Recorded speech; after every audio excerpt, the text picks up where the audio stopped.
Kanina dito, talagang niyakap ko na siya kasi yun ang gusto ng puso ko, yakapin siya eh.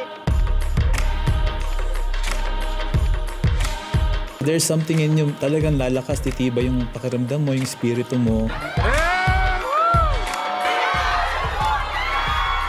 I saw Bad Daniel and I was really, really happy and then I ran and hugged him. Pag-ibig!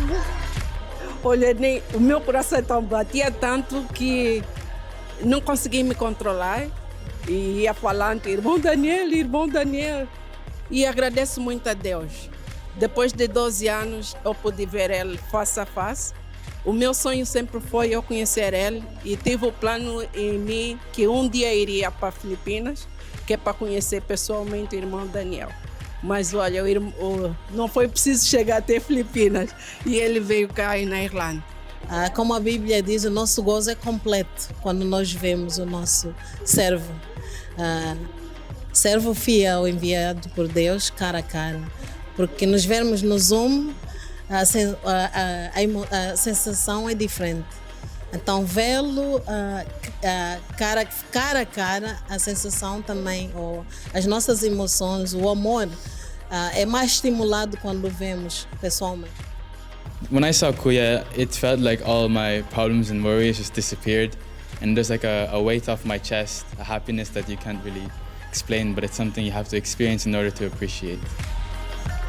The emotion he brings out in everyone who is around him, and the feeling in your heart of peace, but also of excitement of meeting someone that's sort of so important to our lives. And I appreciate the efforts and sacrifices he makes to come and be amongst us. Hello, brother! Oh, and so good to see you! You get a different feeling from him when you meet him face to face. You know, it's there, and he seemed to know me. This is what amazes me, you know. He was really thrilled himself, you know. As soon as I touched him, it was delight. It was delight.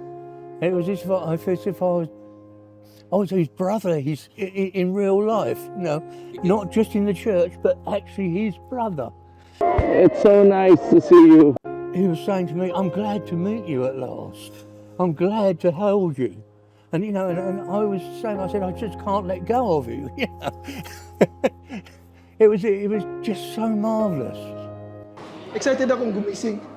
Excited akong, hindi na ako makatulog. Excited akong gumising na. Makikita ko si Kuya ulit. Yung lahat ng mga kapatid, nagpapasalamat sa parata po niya sinasabi, hindi niya inaangkin po. Hindi niya inaangkin. Lalago parati sa Diyos lahat na may karangalan at kapunan. Ayaw niya pong maitaas. Parang talaga ang gaan sa loob. Alam mo yun, parang gusto mo siyang pasapin. Iba yung feeling. Parang at peace ko. Parang wala akong problema, wala akong sakit. Parang kahit ano, kahit wala sa akin, okay lang. Ngayon lang ako nakakita ng ganito na bagong anib ako rito. Dito ko na talaga naramdaman. Yung talagang tunay. Alam mo yun? Naandyan yung pagmamalasakit. Nandiyan pala si Kuya, parang inspirasyon ko po. Sabi ko po sa sarili ko, mas magsusumikap po kung mapanatili ko po yung natutunan ko po sa doktrina. Gusto ko pong yung ipagpatuloy na kahit pong mahirap, sinasabi ni Kuya, magpatuloy lang po. Parang gusto kong pumunta sa sa Spain, sa Finland. Gusto ko nang sulitin, sabi kong gano'n. Kasi parang gusto ko na pong, kahit malayo po kami kay Kuya, yung sulitin ko yung pagkakataon na nandito po siya. At may paramdam din po namin yung pagsuporta at pagmamahal din po namin sa kanya.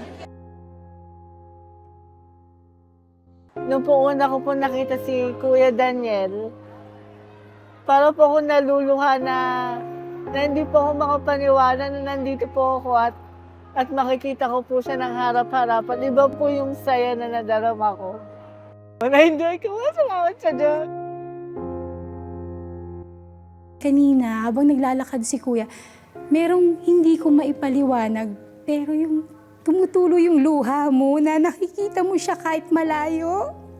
Hindi ko ma-describe in any language, pero nasa loob, kailangan ma-experience nyo yun na nakikita nyo si Kuya kahit sa malayo, pero mararamdaman nyo. Hindi ko rin ma-explain, pero tumutulo lang yung luha ko habang nakatingin ako kay Kuya. Salamat sa Diyos sa pakiramdam na yun na sana maramdaman din ng mga kapatid yun.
Saan man aabot,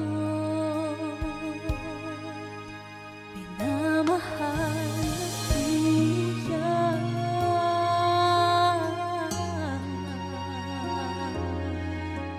Lagi ka naman ng aming tabi.